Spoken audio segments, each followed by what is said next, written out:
मेरी जॉब के 5 महीने बाद ही मेरा ट्रांसफ़र उस शहर में हो गया जहां मेरी दीदी और मेरे जीजा रहते थे। मैं उनसे मिलने के लिए बहुत खुश थी क्योंकि मेरे जीजा जी के साथ मेरा दोस्ती वाला रिश्ता था और दीदी से तो मेरी हमेशा से ही खूब पटती थी। 4-5 दिन में ही मैं अपना सारा सामान लेकर उनके घर पहुंच गई। वो लोग भी मेरे आने से बहुत खुश थे। मेरी दीदी के 2 प्यारे प्यारे बच्चे थे और मुझे उनके साथ खेलना बहुत पसंद था। एक बार की बात है, मुझे 5 दिनों के लिए दूसरे शहर में एक मीटिंग के सिलसिले में जाना पड़ा। मैंने दीदी और जीजा जी को मीटिंग के बारे में बताया और अपना कुछ सामान लेकर वहां से निकल गई। लेकिन जैसे ही मैं फ्लाइट में बैठने वाली थी तभी हमारी बॉस ने बताया कि जो विदेशी लोग हमसे मीटिंग करने के लिए आ रहे थे वो अब नहीं आ पाएंगे। दरअसल वहां पर मौसम खराब होने की वजह से उनकी सारी फ्लाइट कैंसिल हो गई है, इसलिए वह इस हफ्ते नहीं आएंगे। अब यह मीटिंग 2 हफ्ते के बाद रखी जाएगी। मीटिंग कैंसिल होने की वजह से मुझे वापस अपनी दीदी के घर लौटना पड़ा। जब मैं वापस पहुंची तो मैंने देखा कि दरवाज़ा अंदर से बंद था। मैंने काफ़ी देर बेल बजाई लेकिन किसी ने भी दरवाज़ा नहीं खोला। फिर मुझे ऐसा लगा कि शायद बेल ही खराब हो गई है। उसके बाद मैं बहुत देर तक दरवाज़ा खटखटाती रही लेकिन किसी ने भी दरवाज़ा नहीं खोला। अब मुझे थोड़ी सी टेंशन होने लगी थी, कहीं दीदी को कुछ हो तो नहीं गया है, क्योंकि जीजू भी सुबह ऑफिस चले जाते हैं और सीधा शाम को ही वापस आते हैं और अक्सर जीजू अपने काम के सिलसिले में शहर से बाहर ही रहते हैं। बच्चे भी स्कूल गए होंगे तो इस वक्त दीदी घर में अकेली ही होंगी। कहीं ऐसा तो नहीं कि उनकी तबीयत खराब हो गई हो। बहुत टेंशन होने लगी। मेरे पास कोई दूसरी चाबी भी नहीं थी, इस वजह से मैं उनके घर के अंदर जाने का रास्ता ढूंढने लगी। जब मैं पीछे की तरफ गई तो मैंने देखा कि उनकी किचन की खिड़की खुली हुई थी, जिसे देखकर मुझे थोड़ी तसल्ली मिली। मैं तुरंत ही खिड़की के रास्ते घर के अंदर कूदी लेकिन मुझे दीदी कहीं दिखाई नहीं दे रही थी। तभी थोड़ा आगे बढ़ने पर मुझे डाइनिंग टेबल पर कुछ गुलाब के फूल रखे दिखाई दिए और दीदी के कमरे से कुछ अजीब सी आवाज़ें आ रही थीं, इसलिए मैं उसकी तरफ बढ़ गई। उनके कमरे का दरवाज़ा थोड़ा सा खुला हुआ था। तभी मैंने सामने वह नज़ारा देखा जो मुझे नहीं देखना चाहिए था। मेरी दीदी और जीजू आपस में खोए हुए थे और दीदी मेरे जीजू के साथ वो सब कर रही थी। वह दोनों पूरे जोश में थे और शायद इसलिए उन्हें डोरबेल की कोई आवाज़ नहीं आई। मैं तुरंत ही पीछे हट गई क्योंकि उनके इस तरह के पलों को मुझे नहीं देखना चाहिए था। मैं मन ही मन बड़ी शर्मिंदगी महसूस करने लगी थी। मैंने उन्हें इस तरह की अवस्था में देख लिया था। मुझे लगा कि मुझे वापस बाहर जाना होगा, क्योंकि अगर उन्हें पता चला कि मैं इस तरह से अंदर आ गई हूँ और मैंने उन्हें वो सब करते देख लिया तो उन लोगों को भी बहुत शर्मिंदगी महसूस होगी। मैं तुरंत ही खिड़की के रास्ते बाहर वापस निकल आई। मैंने सोचा कि ऐसा करती हूँ, किसी रेस्टोरेंट में जाकर 2-3 घंटे बिताती हूँ, तब तक वो दोनों अपने प्यार भरे पलों को एंजॉय कर लेंगे। यही सब सोचकर मैं वहीं के एक फेमस होटल में पहुंच गई। अभी मैं वहां बैठकर अपने ऑर्डर का इंतजार कर ही रही थी कि तभी मैंने जीजू को कुछ लोगों के साथ बाहर निकलते हुए देखा। उन्हें देखकर तो मेरे होश ही उड़ गए कि जीजू तो घर पर थे, लेकिन फिर वो अचानक यहाँ कैसे आ गए।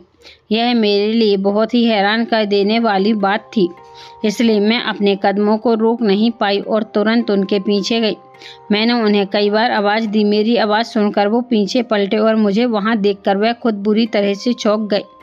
बोले कि तुम तो बाहर जाने वाली थी, फिर तुम यहाँ पर क्या कर रही हो? मैंने कहा कि जीजू, दरअसल अचानक से मेरी मीटिंग कैंसिल हो गई थी, लेकिन आप यहाँ क्या कर रहे हो? वह कहने लगे कि मैं तो आज सुबह से यहीं पर हूँ और अब जाकर मेरी मीटिंग खत्म हुई है। अब मैं वापस ऑफिस जा रहा था, लेकिन अगर तुम्हारी मीटिंग कैंसिल हो गई तो तुम यहाँ क्या कर रही थी? तुम्हें तो घर जाना चाहिए था। घर का नाम सुनते ही मेरे दिमाग में दीदी की उस तरह की पोजीशन घूमने लगी। इसका मतलब उस वक्त मैंने जिस इंसान को दीदी के नीचे लेटे देखा था वह जीजू नहीं थे, वह कोई और ही था। इसका मतलब क्या मेरी दीदी मेरे जीजू को धोखा दे रही हैं? एक साथ मेरे दिमाग में न जाने कितने सारे सवाल आने लगे और मैं अपनी सोच में गुम हो गई। तभी जीजू मुझे हिलाते हुए बोले कि स्वाति, तुम किस सोच में पड़ गई हो? मैं तुमसे पूछ रहा हूँ कि तुम वापस घर क्यों नहीं गई? तुम यहाँ क्या कर रहे हो? अब मुझे कुछ समझ नहीं आ रहा था कि मैं उन्हें क्या बताऊँ कि मेरे दिमाग में क्या क्या चल रहा है। मैं उन्हें किस मुंह से बताती कि मैं घर तो गई थी, लेकिन मैंने वहाँ पर कुछ ऐसा देखा जिसे देखने के बाद मैं बाहर आ गई। मैंने उनसे बहाना करते हुए कहा कि दरअसल जीजू, मेरी एक फ्रेंड ने अचानक मुझे यहाँ पर मिलने के लिए बुला लिया, तो मैं बस उसी का इंतजार कर रही थी।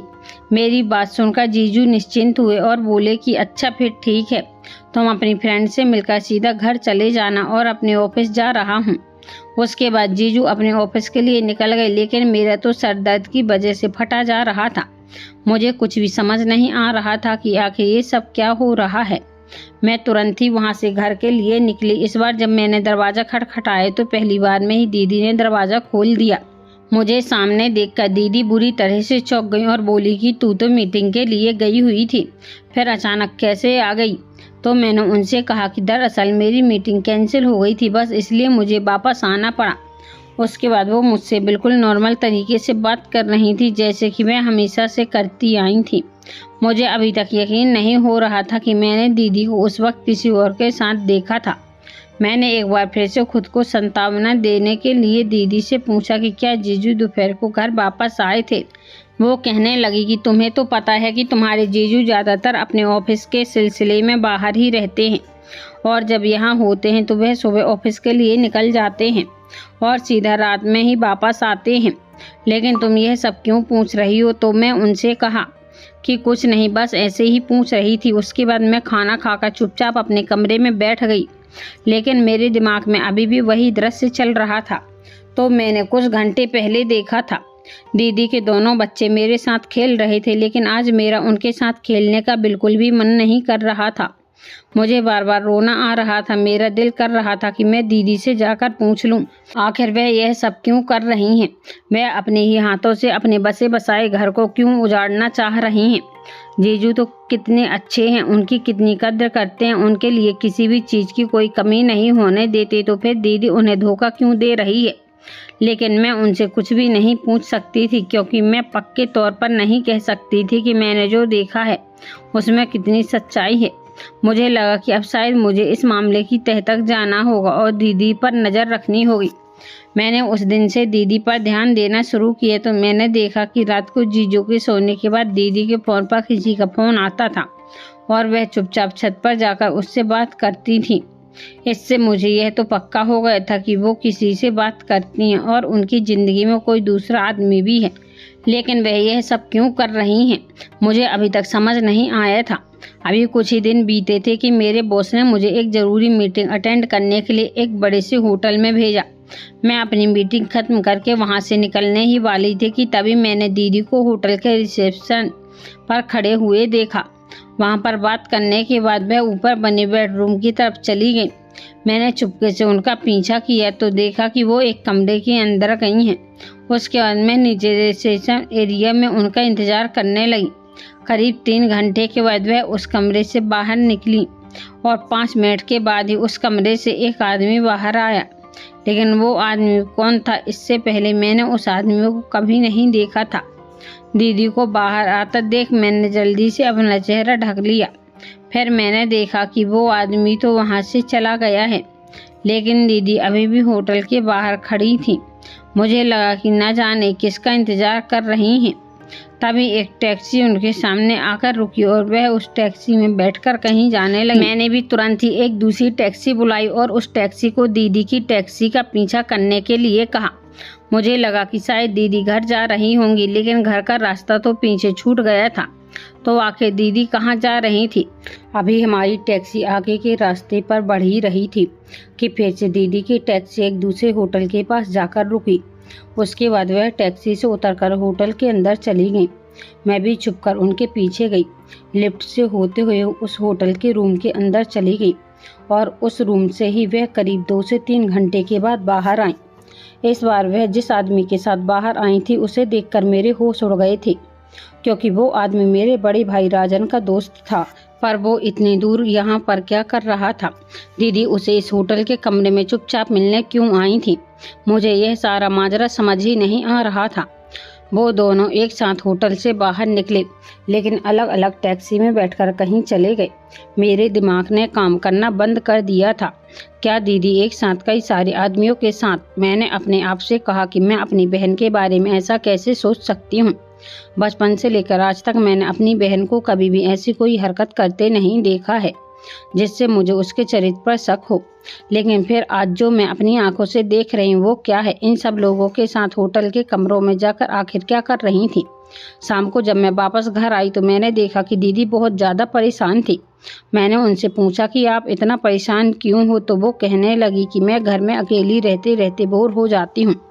तुम लोग भी अपने अपने काम पर निकल जाते हो, बच्चे भी अपने स्कूल चले जाते हैं। तुम लोगों में से किसी के पास इतना टाइम नहीं कि कभी मुझे बाहर लेकर घुमा फिरा दें। एक काम करो, तुम और तुम्हारे जीजू एक दिन के लिए ऑफिस से छुट्टी ले लो, फिर हम सब कहीं बाहर घूमने चलते हैं। बहुत दिन हो गए हैं मैं भी कहीं नहीं गई हूँ और बच्चे भी कहीं नहीं गए हैं। मैंने उस वक्त उनकी हाँ में हाँ मिला दी, लेकिन मैं अपनी दीदी का सफ़ेद झूठ सुनकर दंग रह गई थी। मैंने आज ही दीदी को इतने सारे होटल के चक्कर लगाते देखा था, लेकिन वो ऐसे जता रही हैं जैसे कि घर से बाहर कभी निकलती ही नहीं। अभी कुछ दिन ही बीते थे कि एक दिन फिर से ऐसा हुआ कि मैं ऑफिस से जल्दी घर आ गई और आज भी दीदी दरवाज़ा नहीं खोल रही थी। मैं समझ गई कि उस दिन जो आदमी घर आया था शायद वही आदमी आज भी आया होगा। यह सोचकर मुझे बहुत गुस्सा आ गया। मैंने सोचा कि आज मैं इन लोगों को छोड़ूंगी नहीं। दीदी जीजू के साथ बहुत गलत कर रही हैं। उन्हें एक बार भी अपने बच्चों का ख्याल नहीं आता है। वो अपनी हवस में इस कदर अंधी हो गई हैं कि अपनी सारी सीमाएं भूल गई हैं। मैं तुरंत ही किचन के रास्ते घर के अंदर पहुंची तो देखा कि अंदर तो सब कुछ बिखरा हुआ पड़ा था। तभी दीदी के कमरे से उनके चीखने की आवाज़ आई। मैं तुरंत ही उनके कमरे में पहुंची तो मैंने देखा कि वही पहले वाला आदमी दीदी के साथ जबरदस्ती करने की कोशिश कर रहा था। मैंने आव देखा न ताव और तुरंत ही पीछे से उसके सिर पर डंडे से वार किया। वह तुरंत ही बेहोश होकर जमीन पर गिर गया। मुझे सामने देखकर दीदी मेरे गले लगकर रोने लगी और बोली कि स्वाति, तूने सही टाइम पर आकर मुझे बचा लिया। मैंने दीदी से पूछा कि यह आदमी कौन है और यहाँ क्या कर रहा था। दीदी मुझे कहने लगी कि यह एक चोर था और यहाँ चोरी करने आया था। मैंने दीदी से कहा कि अब मैं आपका एक और झूठ बर्दाश्त नहीं करूँगी। आपकी झूठी बातें सुन सुनकर मेरे कान पक चुके हैं। मेरी बात सुनकर दीदी हैरत भरी नज़रों से मुझे देखने लगी। मैंने उनसे कहा कि आपको क्या लगता है कि मुझे आपकी काली करतूतों के बारे में कोई जानकारी नहीं है? मैं कुछ ही दिन पहले आपको और इस आदमी को इसी कमरे में गंदी हरकतें करते देख चुकी हूँ। और तो और मैंने आपको इस आदमी के साथ होटल के कमरे से बाहर निकलते हुए भी देखा था। मेरी यह बातें सुनकर दीदी की आंखें फटी की फटी रह गई। वह तुरंत ही मेरे पैरों में गिरकर रोने लगी और गिड़गिड़ाने लगी और कहने लगी कि इस बारे में अपने जीजू को कुछ मत बताना। मैं तुम्हारे आगे हाथ जोड़ती हूँ, मेरा बसा बसाया घर बर्बाद होने से बचा लो। मैंने उनसे कहा कि आप अपने यह मगरमच्छ के आंसू कहीं और बहाना। आपको यह सब हरकतें करते हुए एक बार भी शर्म नहीं आई। आप न जाने कितने आदमियों के साथ कितने होटल के कमरों में जा चुकी हो। मैंने आपको भैया के एक दोस्त के साथ भी देखा था। अरे आप जैसी औरत को तो डूब मरना चाहिए जो बाकी औरतों का भी नाम खराब करती हैं। दीदी कहने लगी कि तुम सच कह रही हो स्वाति, मेरी जैसी औरत को जिंदा रहने का कोई हक नहीं है। उसके बाद वह तुरंत ही दौड़कर अपनी अलमारी के पास पहुंची और उन्होंने उसमें से एक बंदूक निकाली। वह अपने सिर पर गोली चलाने ही वाली थी कि तभी मैंने उनका हाथ पकड़कर उनसे बंदूक छीन ली। यह सब देखकर मैं भी बुरी तरह से घबरा गई थी। मैंने उनसे कहा कि अगर आपको अपने किए पर इतनी ही शर्मिंदगी है तो आप यह सब कर ही क्यों रही थी।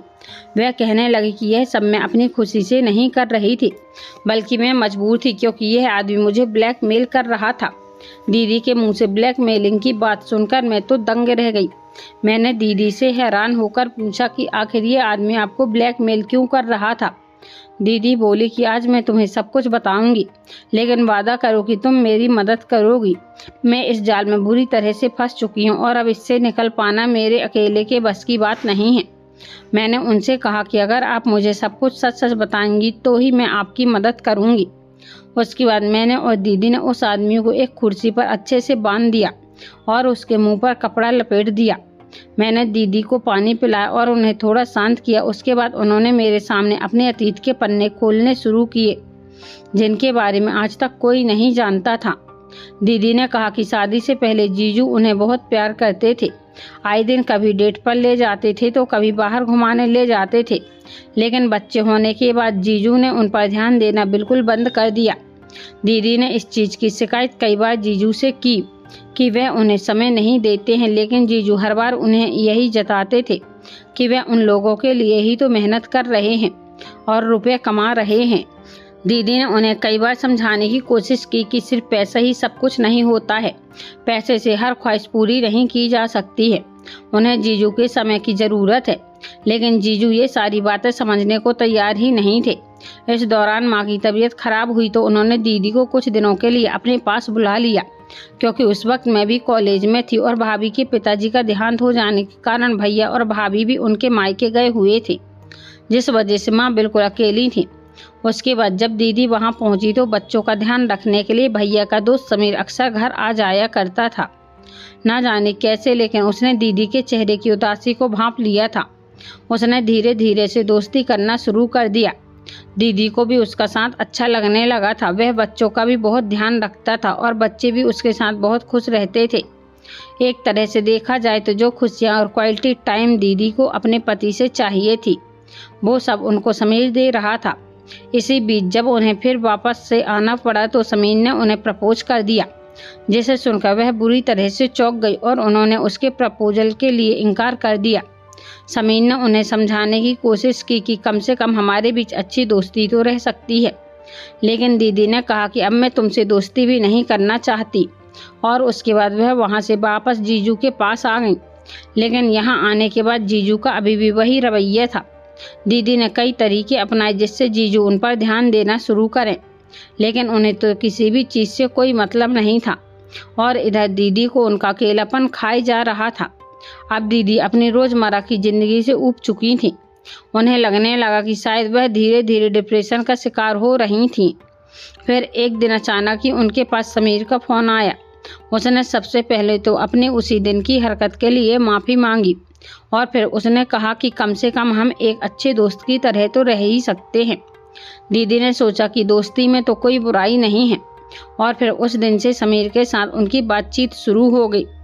धीरे धीरे समीर उनसे मिलने के लिए घर आने लगा, लेकिन समीर का घर आना जीजू को पसंद नहीं आया, इसलिए दीदी ने समीर को घर आने से मना कर दिया। तो समीर ने दीदी से मिलने के लिए होटल का रास्ता चुना। जब एक दिन दीदी समीर से मिलने के लिए होटल गई तो वह अपनी सारी सीमाएं पार कर आई, क्योंकि उस वक्त दीदी को जैसे ही समीर से थोड़ा सहारा मिला तो उसके कदम बहक गए और फिर वो सब कुछ कर बैठी जो उसे कभी नहीं करना चाहिए था। उसके बाद तो यह सिलसिला बन गया था। समीर ने उन्हें समझाया था कि इस सब में कोई बुराई नहीं है, क्योंकि इससे तुम्हें भी सुकून मिलता है और मुझे भी। उसके बाद जब दीदी दोबारा से अपने मायके गईं तो फिर उन दोनों का मिलने का मन करने लगा, इसलिए समीर ने अपने एक दोस्त विमल का घर एक दिन के लिए किराए पर लिया। उस दिन उसका दोस्त शहर से कहीं बाहर गया हुआ था और फिर वह दीदी को लेकर उस घर में चला गया। वहाँ पर दोनों ने अपने अपने शरीर की भूख मिटाई और फिर वो दोनों वापस आ गए। वापस आने के बाद दीदी फिर से अपनी रोज की जिंदगी में लग गई और फिर एक दिन समीर का उनके पास फोन आया और उसने जो खबर दीदी को सुनाई, उसे सुनकर तो दीदी के पैरों तले जमीन निकल गई। समीर ने बताया कि उसके दोस्त विमल ने उसका और दीदी का उस तरह का वीडियो बना लिया है। दरअसल वो लोग जब लास्ट टाइम उसके घर पर गए थे तो उसने वहाँ पर कैमरा लगा दिया था, जिसमें सब कुछ रिकॉर्ड हो गया था और अब वो समीर को ब्लैकमेल कर रहा है। यह सुनकर तो दीदी के होश ही उड़ गए। दीदी ने तुरंत ही जीजू से बहाना बनाया कि वे 2-3 दिनों के लिए माँ के पास वापस जाना चाहती हैं। उसके बाद जब दीदी मायके वापस पहुंची तो समीर के दोस्त विमल ने उनके सामने यह शर्त रखी कि वह यह वीडियो सिर्फ एक शर्त पर ही डिलीट करेगा, अगर दीदी उसके साथ भी वही सब करें जो समीर के साथ करती हैं। उन्हें मजबूरी में वो सब करना पड़ा जो वह नहीं करना चाहती थी। उसके बाद उन्हें लगा कि शायद अब इन सब में उसका पीछा छूट जाएगा, लेकिन ऐसा कुछ भी नहीं हुआ। अब तो यह सिलसिला ही बन गया था। विमल उन्हें ब्लैकमेल करने लगा था। उसने दीदी को डरा धमका कर के घर का पता भी जान लिया था और फिर वह घर आकर भी उनके साथ जबरदस्ती करता था। अब धीरे धीरे वो दीदी से पैसों की डिमांड भी करने लगा था। दीदी बोली कि अब मैं समीर को भी कुछ नहीं बता सकती, क्योंकि अगर उसे पता चलेगा कि मैं उनकी पीठ पीछे उसके दोस्त विमल के साथ यह सब करती आ रही हूँ तो मुझे धोखेबाज समझेगा, जबकि मैं धोखेबाज नहीं हूँ। और इतना कहकर दीदी फूट फूट कर रोने लगी। तभी मैंने देखा कि विमल को होश आ रहा है। मैंने तुरंत ही उसका फ़ोन छीना और उसके फ़ोन में पड़ा हुआ वीडियो डिलीट कर दिया।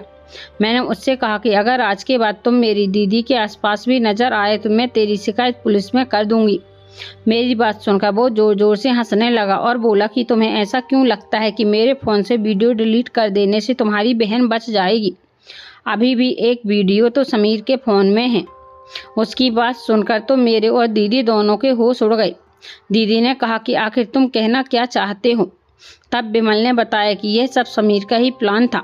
उसने ही कहा था कि वो बहाने से तुम्हें मेरे घर बुला लेगा और फिर तुम्हारा वीडियो तैयार कर लेगा। फिर मैं सामने से आकर तुम्हें ब्लैकमेल करूंगा, तुम्हारे साथ मज़े भी लूँगा और तुमसे पैसे भी लूँगा, और फिर वो पैसे मेरे और समीर के बीच में आधे आधे बट जाएंगे। इस तरह से हम दोनों ने मिलकर तुम्हें लूटा और तुम इतनी बेवकूफ़ औरत निकली कि तुम्हें कभी भनक तक नहीं हुई। यह सब सुनकर दीदी फूट फूट कर रोने लगी। वो बोली कि अब मेरे पास मरने के अलावा और कोई ऑप्शन नहीं है। इन दोनों के चक्कर में पड़कर मैंने अपनी बसी बसाई गृहस्थी बर्बाद कर ली। अगर मैंने अपनी इच्छाओं पर काबू किया होता तो आज मुझे यह दिन न देखना पड़ता। मैं एक बहुत बुरी माँ हूँ। मेरे बच्चों को मेरी जैसी माँ कभी नहीं मिलनी चाहिए। मैंने दीदी से कहा कि ठंडे दिमाग से काम लो और समीर को फ़ोन करके यहाँ बुला लो। उससे कहो कि आप अकेली हैं और उसके साथ समय बिताना चाहती हैं। शरीर का भूखा समीर तुरंत ही दीदी के पास आ गया। दीदी समीर और विमल को एक साथ कमरे में ले गई और तब तक मैंने पुलिस को फ़ोन कर दिया। पुलिस उन दोनों को पकड़कर ले गई और कुछ महीनों बाद कोर्ट ने उन्हें 10 साल की सज़ा सुनाई। दोस्तों, मैं आप सबसे यही कहना चाहती हूँ कि कुछ मिनटों के मज़े के लिए अपनी ज़िंदगी बर्बाद मत करें। दोस्तों, आशा करती हूँ कि आपको हमारी यह कहानी पसंद आई होगी। कहानी पसंद आई हो तो वीडियो को लाइक करें, चैनल पर नए हैं तो चैनल को सब्सक्राइब करें, नोटिफिकेशन को ज़रूर दबाएं ताकि अगली अपडेट सबसे पहले आपको मिले। धन्यवाद।